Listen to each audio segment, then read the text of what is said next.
occasionally. Speaking of which, I want to digress about, I took this trip down to the Bay Area. Of course, I was in Santa Cruz last week, and my car, my 2000 Chevy Impala with 218,000 miles on it, started acting up a little. The transmission started shifting hard. I go, oh, crap, It's something like this happened about 7, 8 years ago, and I had an $800 expense. But it turned out that what I found out after researching it was that, the alternator can cause this problem. And, I put these two and two together on my own. I never knew that, but then after researching things and querying, I discovered for myself. And, if I had brought it to a shop, there's so many people that would have been able to get away with cheating me and say, oh, yeah, you need this or that transmission repair and this or that solenoid in your transmission. When I discovered that the alternator, because I had a loose bolt. When I went to clean the electrical connection, I just discovered a loose bolt. I mean, here's an alternator with 218,000 miles of it. That's unheard of. I know that because I got the car at 19,000 miles, and certainly the likelihood they replaced the alternator before that is probably 0 to nil. But anyhow, so I saved a bundle just by doing a little online research. So the internet could be a really good tool. But then it can be a real downer sometimes. I mean, there's stuff on the internet that probably ought to not be there. But what can we do? Being good Americans, defining what it means to be an American, we believe in free speech and all this sort of thing. And so many things fall in that category of free speech. And, if you start suppressing free speech in one area, then you got to suppress it everywhere. I mean, even, like they talk about walking naked in public or something. I mean, in most towns, if you look into it, there's not even any regulations. There's really not any ordinances about being naked. I mean, there might be about being lewd. You're not going to go playing with yourself out in public. Something like that would likely get you arrested. But in most areas, you might get picked up because somebody complained about, a naked person walking around downtown or something. But it's not against the law because, again, it interferes with free speech. People have a right, basically, if they want to be naked, to be naked. The laws have to be based on logic. I mean, what is the reason why it's wrong? You may not be able to go into a restaurant because there's sanitary issues there. So the health department gets involved. But if you're just walking around downtown, minding your own business, I don't think that most communities would even arrest you. I mean, they might. Like I said, it's hard to say. It's kind of a fuzzy area. But, it just goes to show that's just an example, emblematic of how twisted our minds are in other ways. And we're not seeing it because it's a forest for the trees kind of thing, because we take clothing for granted so much that we feel it's really, wrong and unnatural to be naked. And it's like that so often with our beliefs. Our beliefs being, again, who we are, what makes us who we are.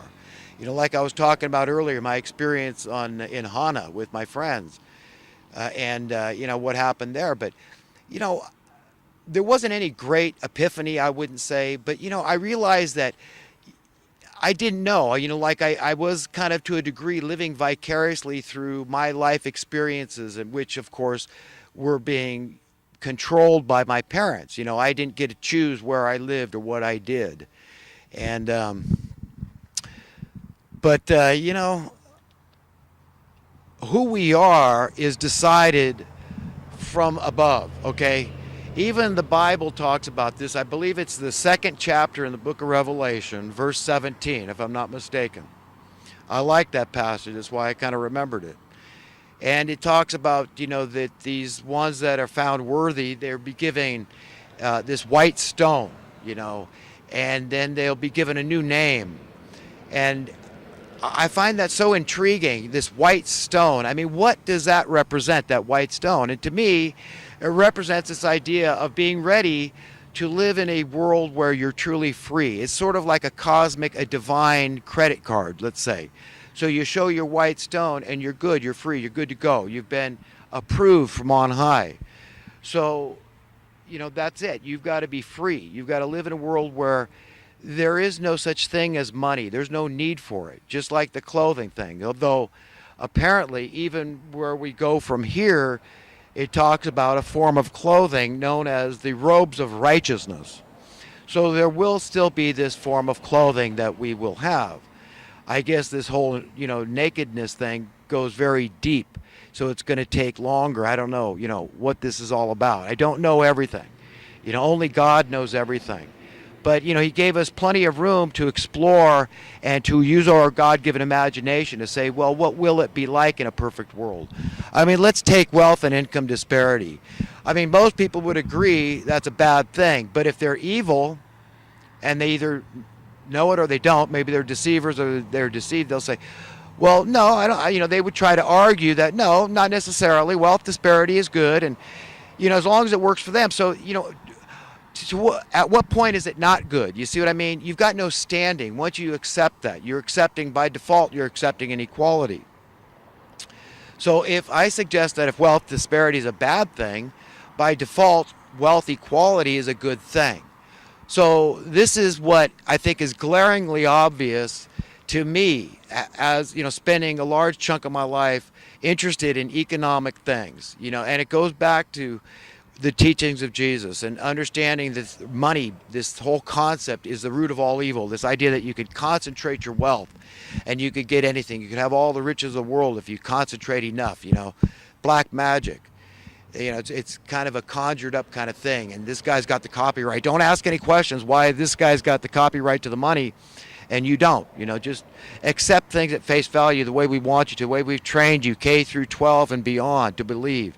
The way your parents were trained, the way your peers are trained.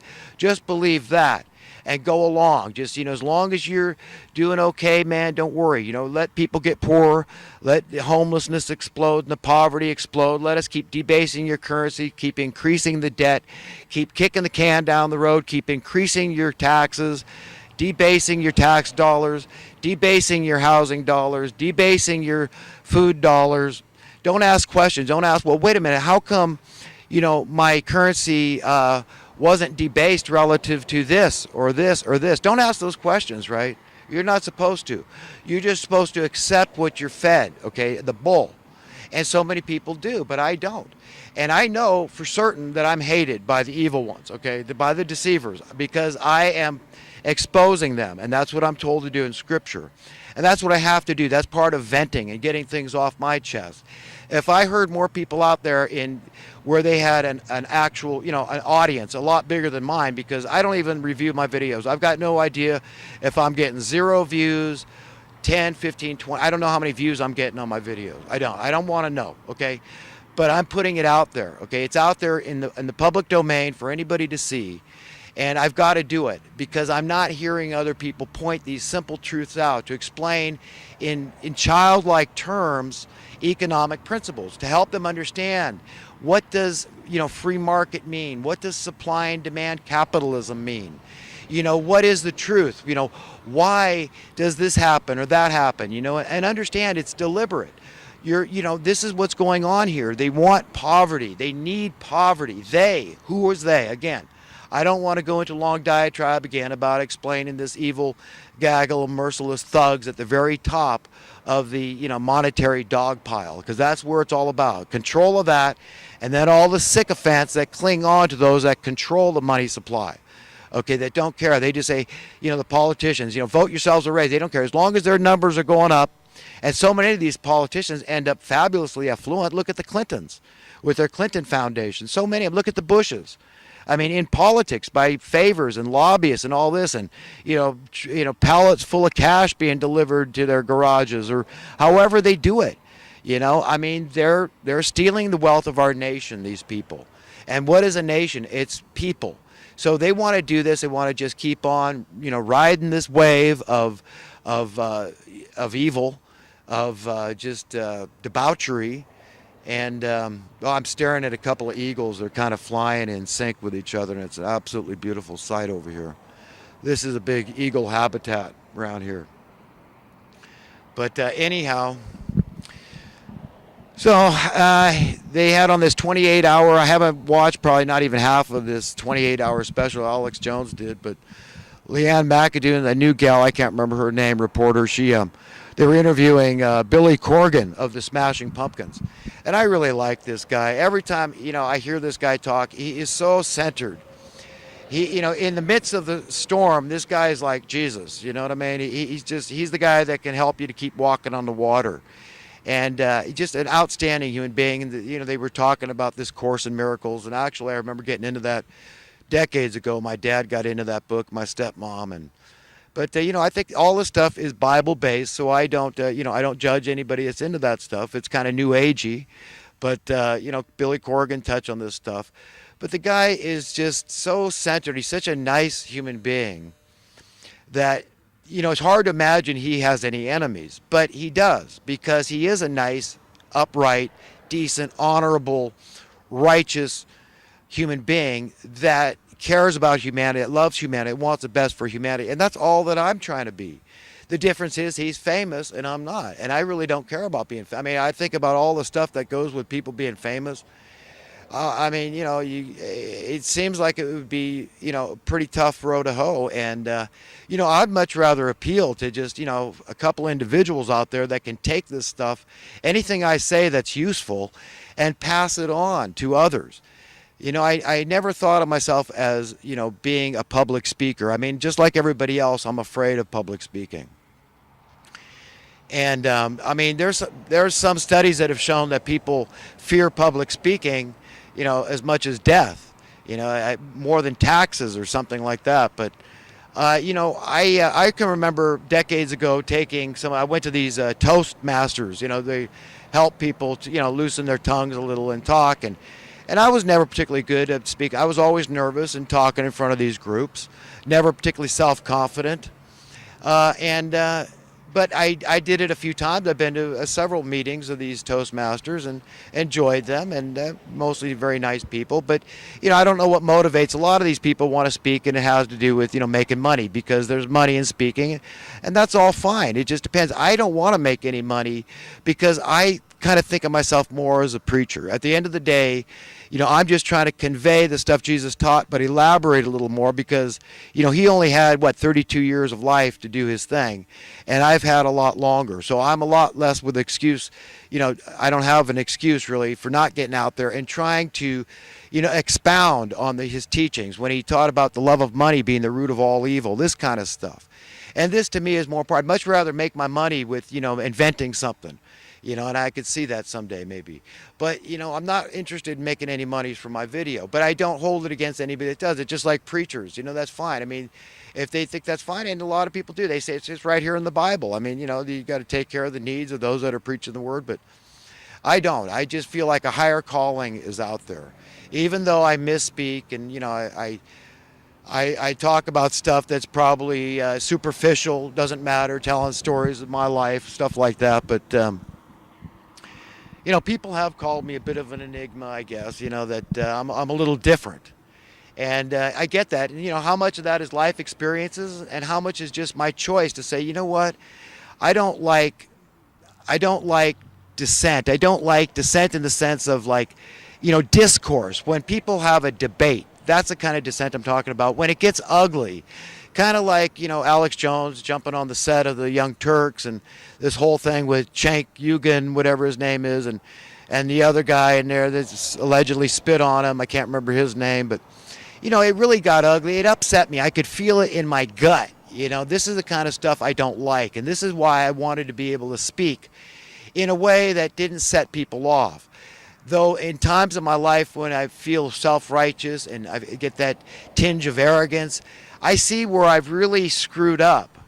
And I don't want to repeat those mistakes. I want to grow as a human being. I'm not doing anything, I'm not saying anything to intentionally offend anybody. But just the same, that can't stop me from saying what needs to be said. And that's why I'm always trying to point out the subjective nature of reality and how, what is truth to one man sometimes isn't exactly. There is gray areas. Even the Bible talks about this. What is sin to one man may not be to another.